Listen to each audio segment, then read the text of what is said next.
그러면 이 지역별 사전 투표율과 관련해서 양당은 어떻게 보고 있을까요? 저희가 직접 들어봤습니다. 통상적으로 사전투표에 대해서는 대구가 항상 전국에서 최고 낮게 투표율이 이제 이루어졌습니다. 그렇다고 해서 본투표까지 다 했을 때는 뭐 대구가 낮은 것은 아니고요. 그렇기 때문에 이번에도 역시 대구가 사전투표율은 최고 좀 낮았다. 그래서 여기에 대해서는 뭐 큰 좀 의미를 부여할 필요는 없을 것 같고, 본투표에서는 어차피 대구에서도 많이 참여를 할 가능성이 있다고 생각합니다. 정치적 관심도가 굉장히 많고 특히 이번에는 어떤 심판에 대한 여론이 더 다른 때보다도 더 강하게 좀 불었던 것 같고요. 저희들이 주의 깊게 보고 있는 건 서울, 인천, 경기에서도 다른 지역보다도 조금 더 높습니다. 수도권, 호남에서 사전 투표율이 올라간 건 심판에 대한 확실한 분위기를 느낄 수 있는 경향성이 있습니다. 네, 저희가 앞서 분석한 대로 국민의힘은 이 대구는 경향성을 유지한 것이다. 본투표에서 더 나을 수 있다. 이렇게 보고 있고, 이 민주당은 심판에 대한 여론이 강하게 불었던 것 같다라고 하면서 특히 이 호남뿐 아니라 수도권의 사전 투표율에도 주목을 했습니다. 그렇죠. 특히 이제 뭐 서울, 인천, 경기도 지금 사전 투표율이 상당히 높아졌고 그 열기도 뜨거워졌다라고 할 수 있거든요. 그렇기 때문에 수도권 지역이다라고 한다면 사실 국민의힘도 민주당 입장에서도 접전지, 격전지가 정말 많은 곳입니다. 뭐 경우에 따라서는 뭐 50곳이다 이런 이야기까지 나올 정도로 특히 한강 벨트가 있는 곳이기 때문에 그 접전지에서의 그 박빙의 승부들에 많은 지역구의 주목을 받고 있는 상황입니다. 그렇다고 한다면 사실 이 사전 투표율이 열기가 뜨거워지는 것은 뭐 민주당 입장에서야 당연히 이 정권 심판론에 바람이 불고 있다라는 부분을 지적할 수밖에 없을 것이고, 뭐 국민의힘에서도 뭐 보수도 결집하고 있다라는 이야기 계속 나올 것 같습니다.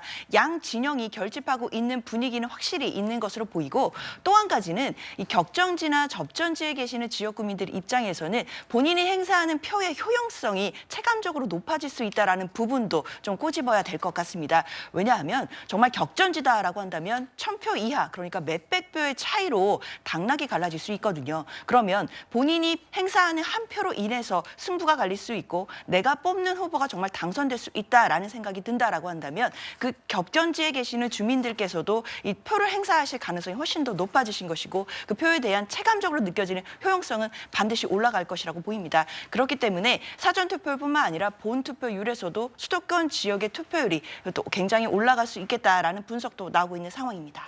네, 저희가 민주당이 밝힌 대로 실제로 이 수도권 사전 투표율이 얼마나 올랐는지 한번 보여드리도록 하겠습니다. 지금 경기 지역은 29.5%로 지난 총선에는 23.9%였고요. 서울은 32.6%였습니다. 21대 총선에서는 27.3%, 그리고 인천이 굉장히 많이 올랐는데 22대 총선에서 30.1%로 원래 사전투표율이 낮은 지역으로 꼽혔는데 이번에 30%를 돌파했습니다. 자, 국민의힘에서는 이런 부동층의 움직임이 좀 있다고 보십니까? 뭐 부동층을 비롯해서 그 각 당을 지지하는 지지자들의 정당 결집도는 지금 굉장히 높은 수준으로 올라와 있다고 모든 분들이 평가를 하고 있습니다. 높은 수준의 사전투표율이 이렇게 나오게 된 것은 2014년에 사전선거가 처음 도입된 이후에 이제 꼭 10년이 지났습니다. 몇 번의 선거를 거치면서 사전투표가 본투표보다 훨씬 더 편하기도 하다라는 인식들이 크게 확산되면서 하나의 선거 문화로 자리 잡고 있다고 보고요.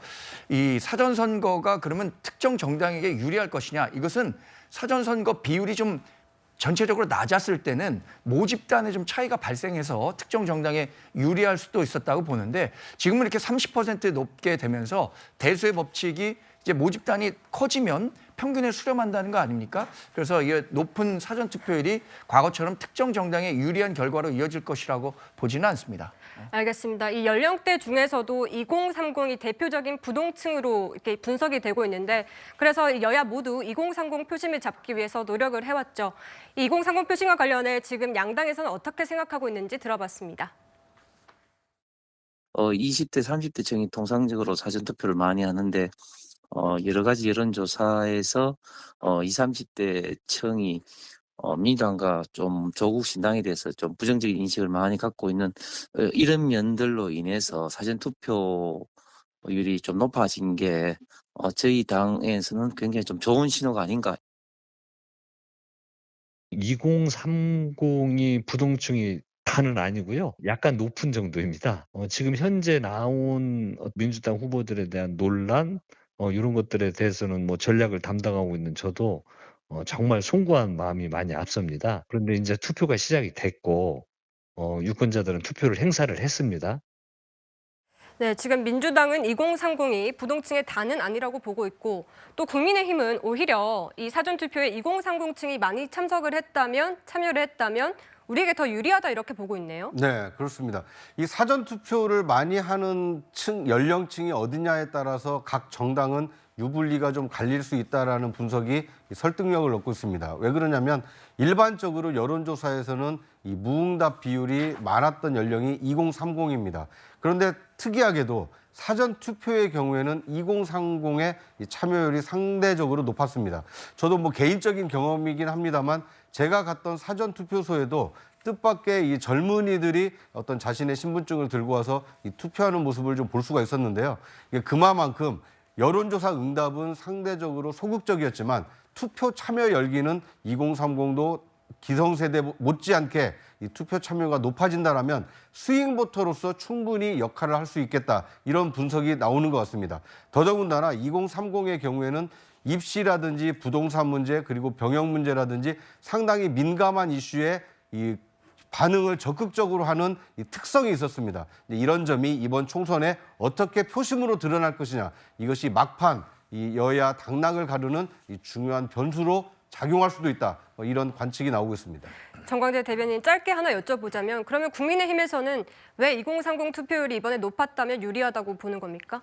뭐 구의원님 지금 말씀하셨지만 2030이 갖고 있는 공정과 상식에 대한 기준 이런 것들이 지금 국민의힘의 대척점에 가 있는 조국 혁신당을 상대로 한 게 아닌가라는 판단들을 많이 하고 계신 것 같습니다. 네. 과거 뭐 여러 여론조사들도 나왔지만 조국 혁신당이 다른 연령대에 비해서 2030에서의 지지율은 굉장히 저조했거든요. 네. 그리고 2030은 여론조사에도 적극적으로 임하지 않기 때문에 이 가중치를 부여하는 방식으로 보정 작업을 거쳐서 여론에 반영이 되는 결과가 있었는데 이번에 2030 투표율이 좀 높게 나온다면 정확한 2030의 표심이 그래도 조국 혁신당과 더불어민주당이 아니라 국민의힘에 올 가능성이 크다고 저희는 보고 있는 거죠. 알겠습니다. 이 투표가 시작됐지만 여야의 공방은 여전히 뜨겁습니다. 관련된 이야기 이어가겠습니다.